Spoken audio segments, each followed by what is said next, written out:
Bienvenidos al canal Sacerdote Católico. Hoy continuamos con nuestro estudio del Catecismo, ¿verdad? La última vez estuvimos viendo el conocimiento de Dios, ¿verdad? Cómo el hombre es capaz de Dios, y vamos a terminar por fin este capítulo primero del hombre es capaz de Dios, desde el punto 39. ¿Cómo hablar de Dios? Dice el Catecismo.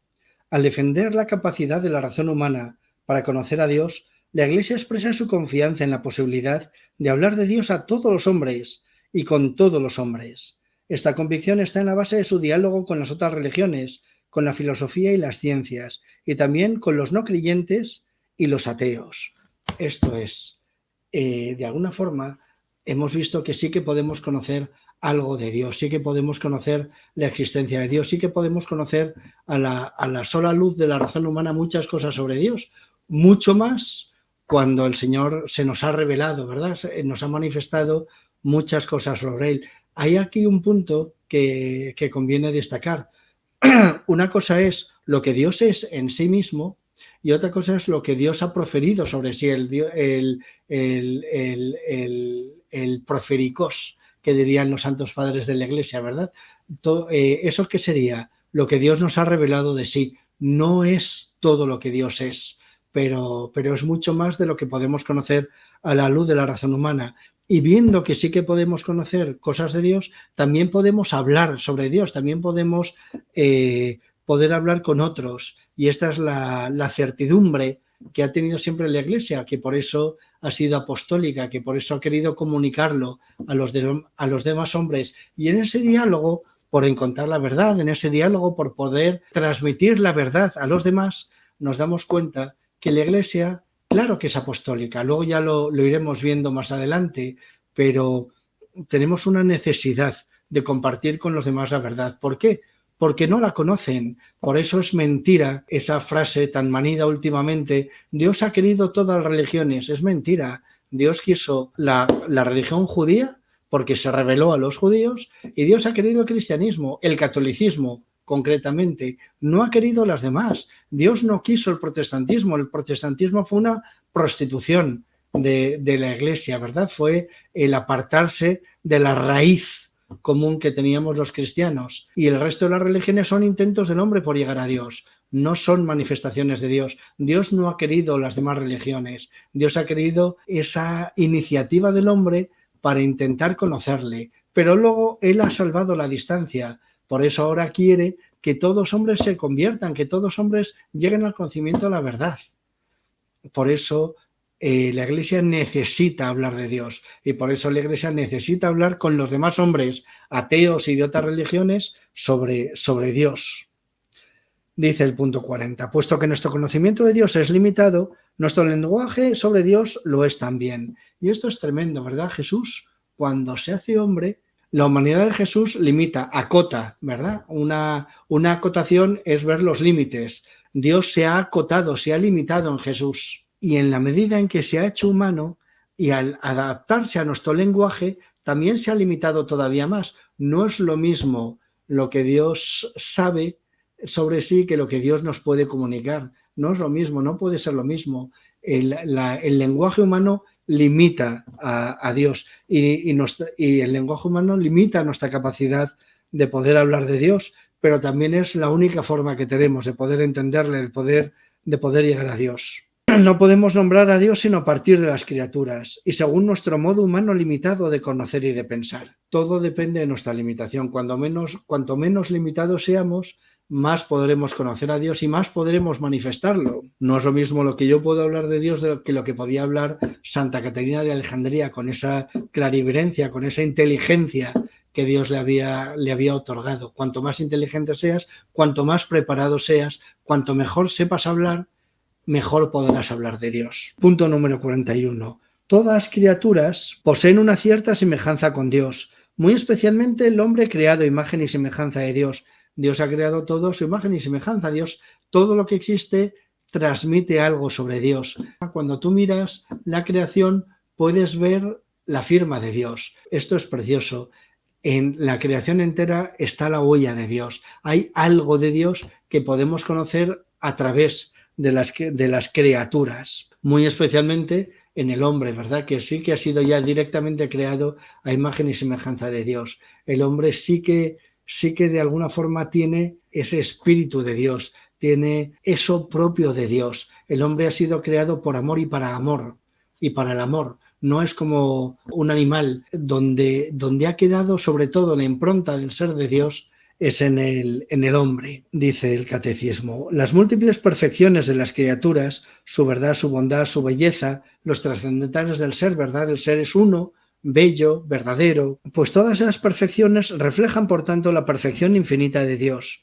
Por ello podemos nombrar a Dios a partir de las perfecciones de sus criaturas, pues de la grandeza y hermosura de las criaturas se llega por analogía a contemplar a su autor. Viendo la belleza, podemos darnos cuenta de que existe lo bello. La belleza de las criaturas de alguna forma refleja la belleza del modelo que se ha usado para poder crear todas esas criaturas. Y ese modelo es el Verbo, ese modelo es el Hijo.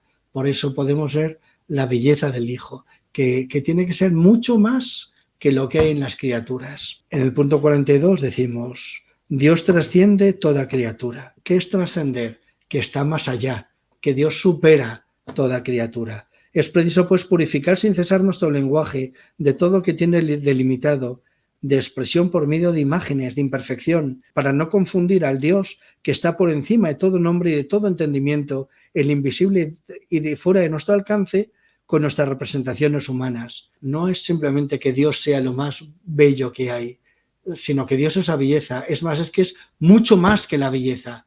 Todo creado refleja pálidamente.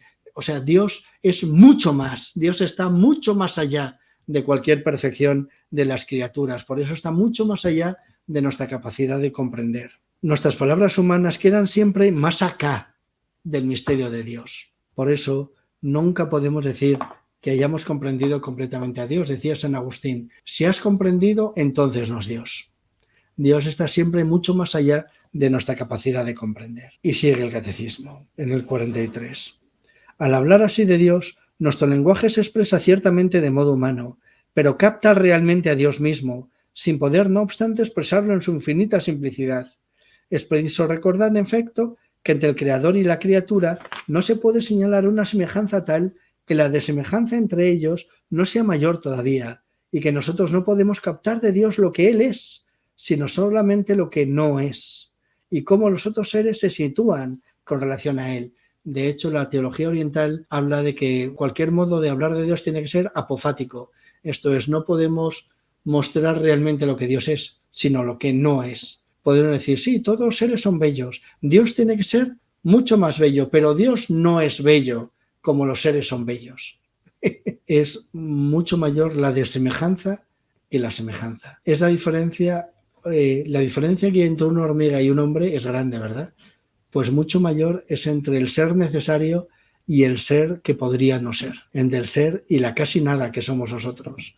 Por eso, a la hora de hablar de Dios hay que hablar con un respeto mayúsculo, porque lo que no entendemos es mucho mayor que lo que alcanzamos, porque lo que hablamos no llega ni a la suela de los zapatos de lo que Dios es.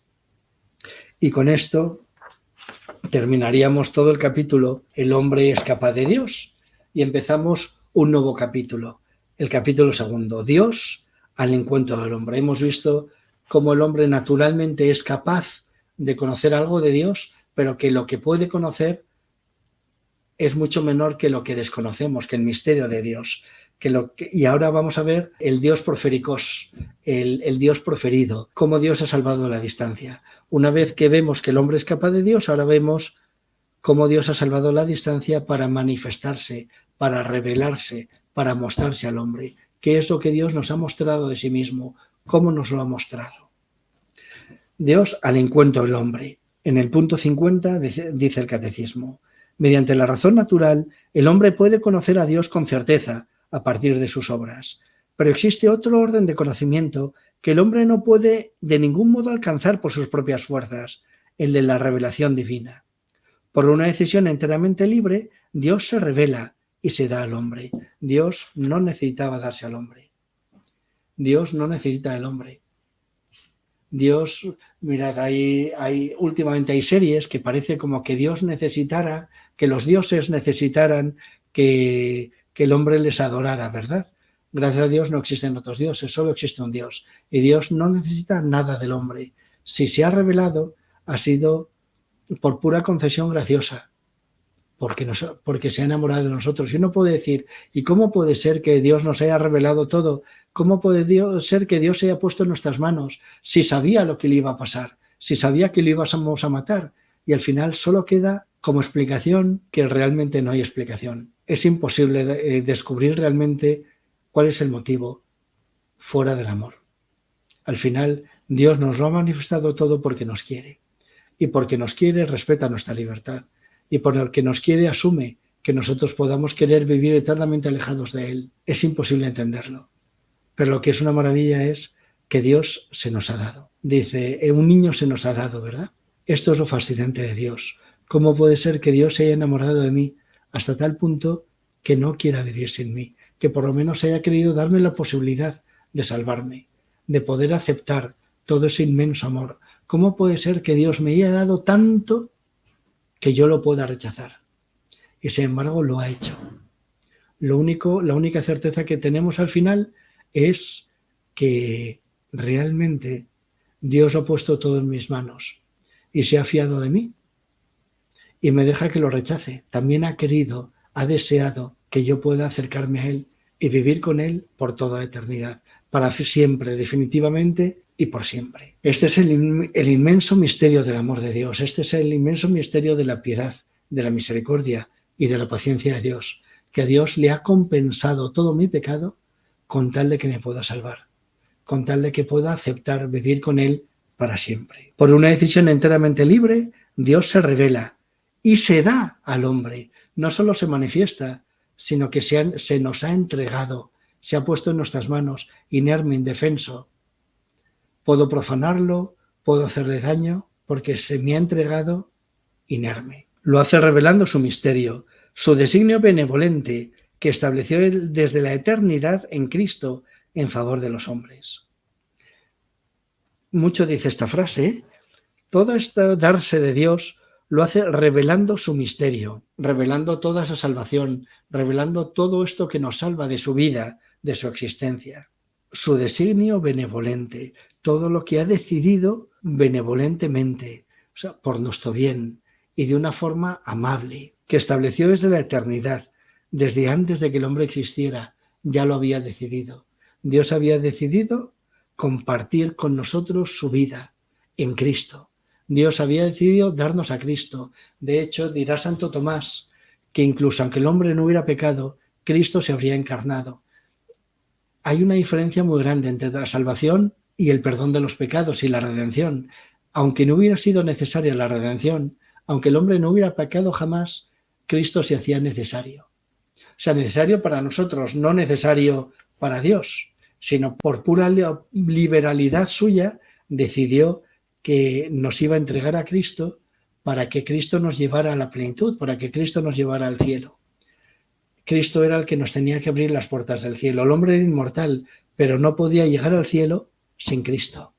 Ese cielo no se llegaría después de la muerte. En un principio, antes del pecado, no había muerte, sino que los hombres llegaríamos al cielo pasando de la vida en el Edén a la vida en el cielo para siempre, definitivamente, gracias a la encarnación de Cristo. Después del pecado, eso se ha hecho cruentamente, eso se ha hecho con sangre. Eso ha sido necesaria no solo la salvación del hombre, sino también su redención. Pero si el hombre no hubiera pecado, Cristo aún así habría venido con nosotros. Es impresionante. Desde el principio, Dios ya había proyectado la encarnación. Desde el principio, Dios nos ha querido salvar en Cristo. Revela plenamente su designio enviando a su Hijo amado, nuestro Señor Jesucristo, y al Espíritu Santo. La plenitud de los planes salvíficos de Dios son el envío de Cristo y del Espíritu Santo. El Espíritu Santo que nos tiene que transformar a nosotros en Cristo. No bastaba simplemente que Cristo resucitara. Nosotros tenemos que resucitar y eso es obra del Espíritu Santo. que yo pueda llegar a parecerme a Cristo es obra del Espíritu Santo. Por eso es necesario no solo la encarnación, sino que también era necesaria para mi salvación el envío del Espíritu Santo. Y esto es lo que nos distingue los protestantes. Ahora ya menos, pero en un principio los protestantes defendían que Dios nos salvaba como tapándonos con una manta, tapándose la nariz, no queriendo vernos, como no queriendo reconocer nuestra verdad pecaminosa, ¿verdad? Nos salvaba a pesar de nuestro pecado. Mientras que los católicos siempre hemos defendido que Dios nos salva curándonos del pecado, que Dios no se tapa la nariz, que Dios no nos tapa con una manta para no ver nuestro pecado, sino que cura nuestro pecado, nos arranca de nuestro pecado y hace que podamos llegar a actuar como Cristo, que podamos llegar a amar como Cristo. El hombre no está perdido, no es una herida que haya aniquilado la capacidad de bien del hombre, sino que somos capaces de responder a Dios, que somos capaces de responder al Espíritu Santo de tal forma que el Espíritu Santo puede hacer en nosotros la obra de Dios, puede hacer en nosotros otros Cristos. Yo puedo llegar a ser como Jesús. Gracias a Dios, pero también gracias a mi libertad, porque no estoy del todo corrupto. Tengo una herida en mi naturaleza, que es el pecado original, que es la concupiscencia, pero puedo superarlo con la gracia de Dios y con mi libre correspondencia hasta que podamos llegar al cielo, hasta que podamos entrar en las puertas del cielo sin ningún pecado, sino con obras de salvación. Bendito sea Dios. Hoy por hoy aquí lo dejamos, ¿vale? Y así empezamos ya el artículo primero en un nuevo temita. Son 20 minutos de charla para terminar el capítulo anterior y para la introducción de este. Y en este segundo vídeo que ahora empezaremos, pues ya empezaremos con la revelación de Dios. Dios te salve María, llena eres de gracia, el Señor es contigo. Bendita tú eres entre todas las mujeres y bendito es el fruto de tu vientre, Jesús. Santa María, Madre de Dios, ruega por nosotros pecadores, ahora y en la hora de nuestra muerte. Amén. El Señor esté con vosotros. La bendición de Dios Todopoderoso, Padre, Hijo y Espíritu Santo, descienda sobre vosotros y permanezca para siempre. Amén.